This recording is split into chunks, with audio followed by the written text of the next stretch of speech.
आम्ही आता घरामध्ये आहोत आणि चाललो आहे आम्ही तेंडोलीला देवदर्शनाला जातो इकडच्या आणि 4 देवस्थान करायचा आज आमचा प्लॅन आहे.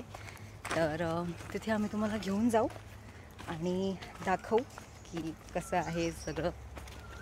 तर चला.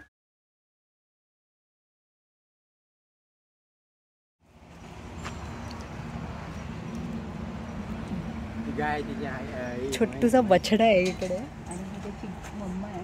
लाथ मारेल ना असे? नाही लाथ मारेल, बांधलेले एकदम पाळीव आहेत. किती क्यूट आहे ना ते छोटूसा बछडा एकदम. आणि ही त्याची मम्मा आहे. मम्मा आपल्याला हाय म्हणते आणि बछडा आपल्याकडे एकदम क्युरिओसिटीने बघतोय, हो ना. आपण तेंडोलीला 2 देऊळ करणार आहोत. पहिलं आपण अनला देवीचं मंदिर करणार आहोत. आमची कुलदेवता आहे, तिचं दर्शन घेऊन पुढे आम्ही रवळनाथला जाणार आहोत. देऊळ जे आम्ही करणार आहोत ते माणगावला आहे. ते झारापच्या जवळ आहे पण अगदी वॉकेबल नाही. पण आम्ही गाडी केली आहे आणि माणगावला बेसिकली खूप फेमस आणि असं खूप जुनं असं दत्त मंदिर आहे. तर तिथे तुम्ही समजा इथे झारापला कुठे आलात तर तुम्ही डेफिनेटली माणगावला जा. आणि त्याशिवाय माणगावलाच शेजारी यक्षिणी देवीचं मंदिर आहे.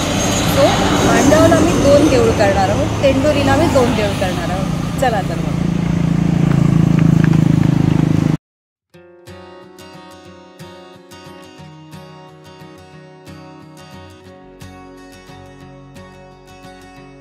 कोकण रेल्वेची रेल्वे लाईन आहे आणि आपण त्याच्या खालून जातोय. हे पिंगुळीचं राऊळ महाराजांचं मठ आहे, खूप प्रसिद्ध आहे इकडे.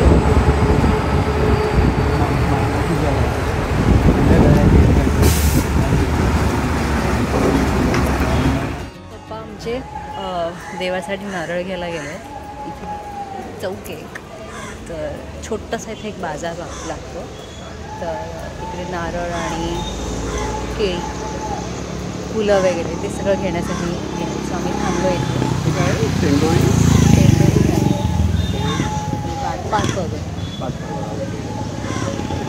ह्या रस्त्याने सरळ आत गेलं ना तर आपला चिपी एअरपोर्ट लागतो. म्हणजे लांब आहे पण आहे, हाच रस्ता पकडून जायचा. इथून बरेच बीच असे 20-25 किलोमीटरच्या अंतरावर आहेत. म्हणजे तुमचा भोगवे म्हणा किंवा निवती म्हणा, हे सागरेश्वर तर खूप जवळ आहे. तर बघू, ट्राय करू, जमलं तर नक्की ते पण गाठायचं.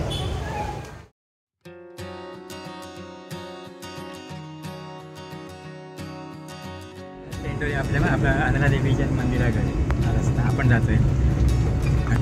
आपण नंतर रवळनाथला हा रस्ता हा जरा खडबडीत रस्ता.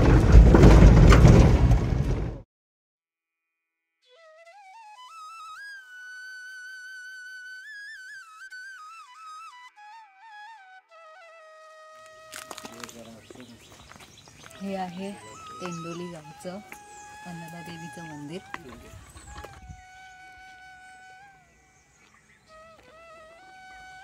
खूप शांत आहे इकडे, मस्त. आणि पूर्ण असा डोंगराळ भाग आहे.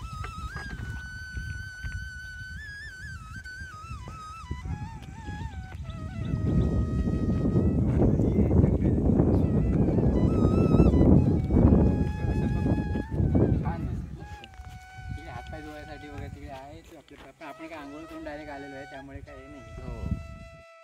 अनला देवीचं मंदिर कुडाळच्या तेंडोली गावामध्ये आहे. निसर्गरम्य वातावरणात वसलेलं हे मंदिर तेंडोलकर कुटुंबाचं कुलदैवत आहे.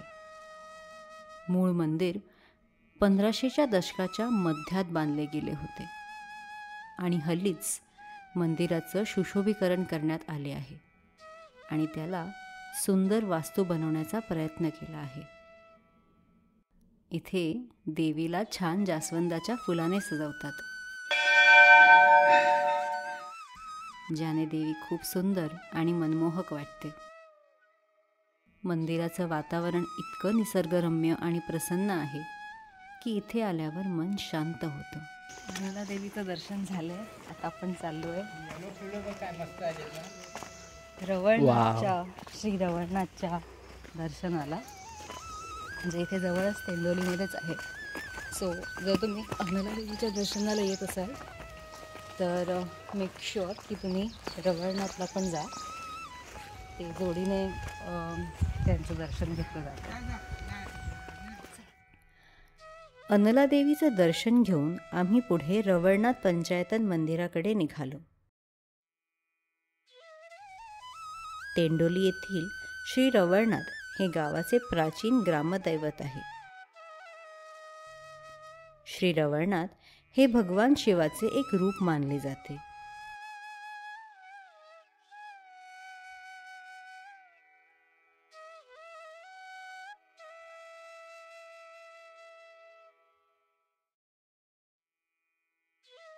असं म्हणतात की महादेवनी राक्षसांचा नाश करण्यासाठी आणि भक्तांचं रक्षण करण्यासाठी हा अवतार घेतला होता.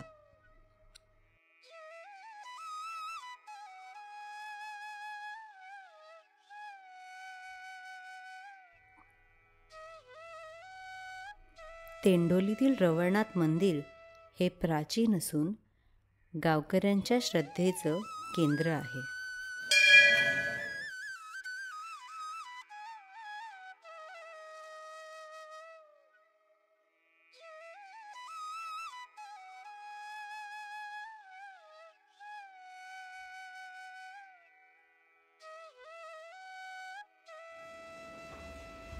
कल्याण पुरुष, देव कल्याण पुरुष. या मंदिराच्या परिसरात 5 वेगवेगळ्या देवतांचं मंदिर आहे. या 5 देवतांमध्ये श्रीदेव रवळनाथ, देवी सातेरी, देवी भद्रकाली, वेतोबा आणि महादेव यांचं मंदिर आपल्याला इथे बघायला मिळतं. यामुळे या मंदिरास पंचायतन असं म्हटलं जातं. आता आपण इकडनं डायरेक्ट जातोय माणगावला. ऑन द वे छान भजी पिकअप करू आपण. बर्फाचा गोळा घेतलाय. आम्ही लहान असताना जेव्हा इथे यायचो तेव्हा दुधाचा मिळायचा, म्हणजे पांढरा, आणि मँगोचा मिळायचा. आता हे वेगळंच स्ट्रॉबेरी आणि बटरस्कॉच वगैरे मिळायला लागले. आईस्क्रीम झालं याचं, पण बघा कसं आहे. आईस्क्रीमच वाटतंय मला हे. फक्त क्वालिटी कमी. हां, पाण्याचा वापर जास्त केला आणि हे 3 रुपयाला मिळालं. मस्त रिफ्रेशिंग एकदम. तुझं बटरस्कॉच कसं आहे? 70-65 रुपयाच्या अंदर, आणि याला जर टेस्ट करायला 3 रुपयामध्ये छान थंडगार झालं आम्ही. आणि आता 11 वाजले. आम्ही आता माणगावला चाललो आहे. 12 वाजताची आरती अटेंड करायची आहे, आणि त्याच्यानंतर तिथे जेवण असणार आहे, महाप्रसाद. सो हा तोच रस्ता आहे, एअरपोर्टचा रस्ता आहे, जिकडे आपण मगाशी थांबलो होतो. आता आम्ही पुढच्या दिशेने आता आम्ही चाललो आहे माणगावला. सगळं गेलं तिथे आपण मगाशी थांबलो होतो.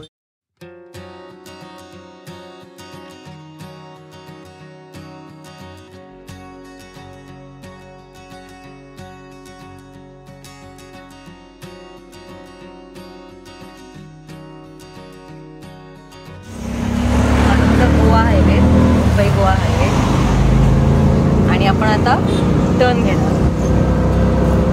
एक रस्ता अखेरी सावंतवाडीला जातो, दुसरा बांद्रा गोव्याला.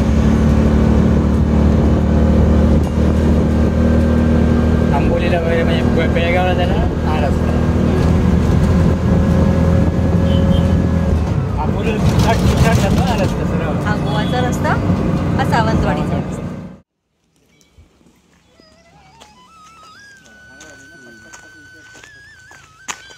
हे आहे यक्षिणी देवीचं मंदिर. आपण ओटी घेतली आहे.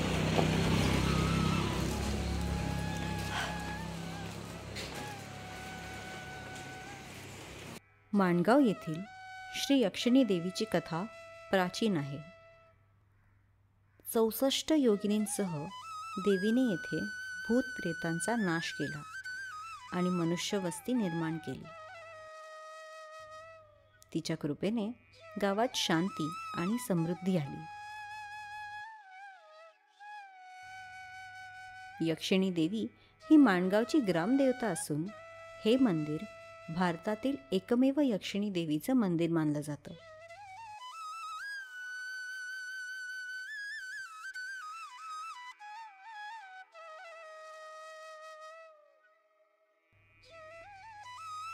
हे मंदिर माणगावच्या धार्मिक परंपरेचं केंद्र असून टेंबे स्वामींच्या दत्तमंदिरामुळे गावाला प्रति गाणगापूर असं म्हटलं जातं.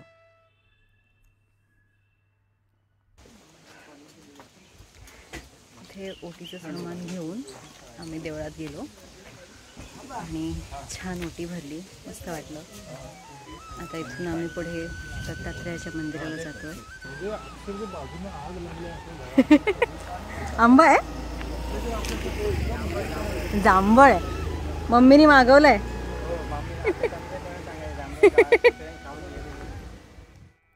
माणगाव येथील श्री दत्त मंदिराची स्थापना परमपूज्य वासुदेवानंद सरस्वती टेंबे स्वामी महाराजांनी केली. स्वामी महाराजांना नरसोबावाडीहून येताना श्री दत्तात्रेयाची मूर्ती भेट मिळाली आणि त्यांनी ती माणगावात आणून प्रतिष्ठापित केली. माणगावचं दत्त मंदिर हे टेंबे स्वामी आहेत ना? टेंबे स्वामी आणि ते इथे राहिले होते. हे टेंबे स्वामी आहेत, खाली गणपती आहे. टेंबे स्वामींचे स्वामी वासुदेव सरस्वती.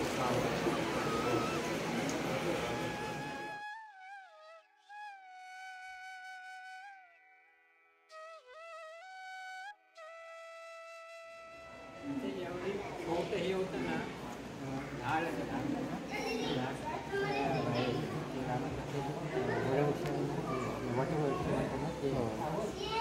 त्यावेळी तिकडे छोटी ही होती, दत्ताची मूर्ती ठेवली होती. त्यावेळी आम्ही यायचो. तिकडे एक भटजी होती, ते आमच्या ओळखीचे होते. त्यांच्याकडे पत्रिका वगैरे दाखवायला यायची. आती आहे ना, ती घेऊन यायची आम्हाला. काही झालं ना, पडला तरी पण इकडे पडलो कसं जवळ मग ते अजूनही आहेत ते जिवंत. चंद्र गरिदो प्रेमे तुझ निरांजन विरहुनिया मन.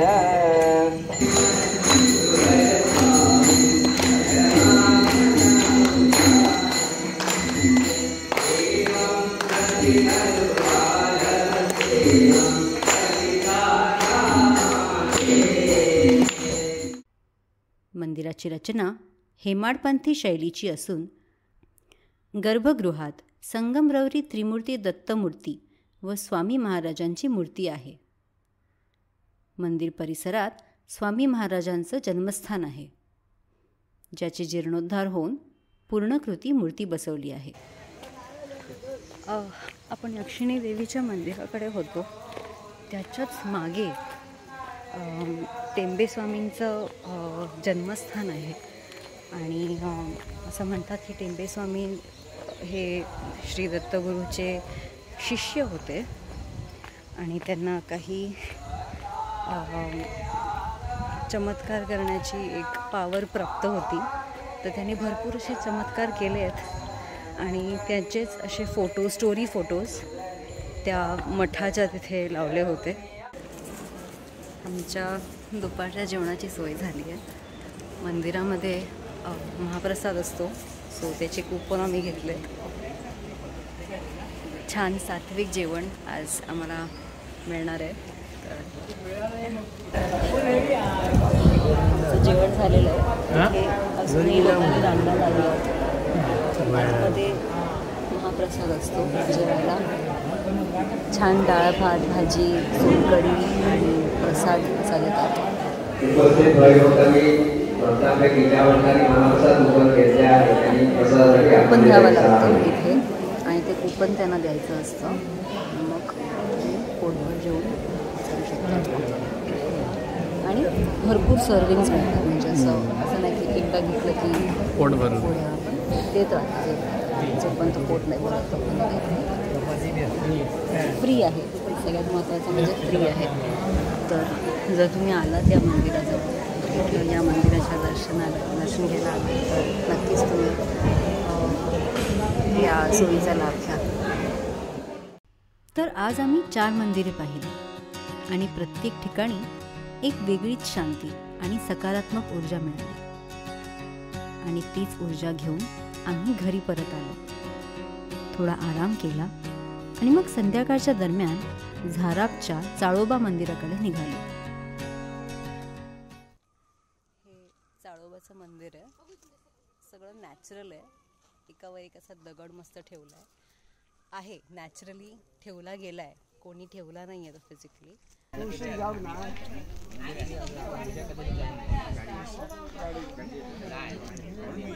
मॅग्निफिसंट आहे ना, एवढं मोठं. वाव, माझ्या फोनमध्ये कॅप्चर पण नाही होतं, एवढं मोठं आहे ते. इथे दरवर्षी गाव जेवण होतं. ओके. समराज्ञा होते. हे सगळं आम्ही लहान असताना इथे बसायचो. सगळे असे खालती बसतात आणि छान असं जेवण असतं. गाव जेवण असतं. असं सगळं आहे छान. आणि इकडून साळगाव 500 मीटरवर आहे. म्हणजे त्यांनी आता जस्ट असा नवीन रस्ता बांधलाय.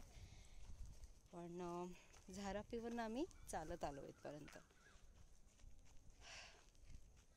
छान आहे पण खूप असं मॅग्निफिसंट आहे. खूप सुंदर.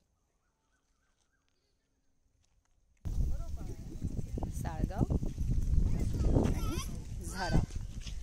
आपण सकाळी माणगावला गेलो होतो दुपारी.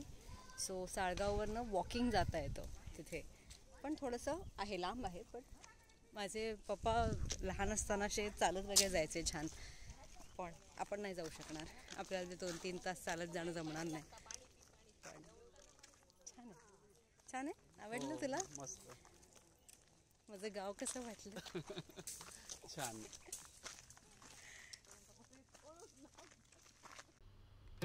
तुम्हाला माझा हा ब्लॉग आवडला असेल तर नक्की व्हिडिओला लाईक करा आणि खरंच खूप आवडला असेल तर सबस्क्राईब केलं तरी हरकत नाही. लवकरच भेटू. तोपर्यंत बाय.